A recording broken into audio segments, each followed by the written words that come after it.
The Economic and Financial Crime Commission (EFCC) don start their case against the former Kogi State Governor Yahaya Bello for front of Justice Emeka Rite for the Federal High Court, Abuja. The first witness, Segun Adeleke, wey be the general manager of EFA Properties Limited, tok say one property wey dey number 1 Ikogosi Street, Matana, dem sell and give Shehu Bello for 550 million naira, wey dem pay the equivalent for US dollars. Another property for House 12, 5th Avenue, 59 Crescent, Gwarikpa, dem sell am to Nuhu Mohammed for 70 million naira.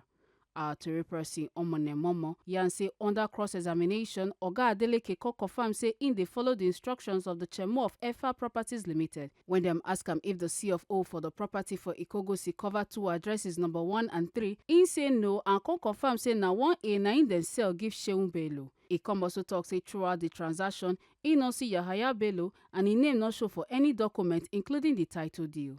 The second witness, William Abimbola, wey be compliance officer for United Bank for Africa PLC (UBA), come read out the subpoenaed documents. The documents include the statement of account for Kogi State Government House for January 1st, 2016 to January 31st, 2024, the statements of account for Marcelina Ujoku from January 1st to December 31st, 2022, plus the account opening documents for American International School also enter as evidence. The court come adjourn the case till March 6th for continuation of the trial.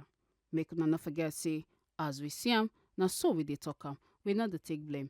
From Abuja, Ekata Ojesele, TMC TV News.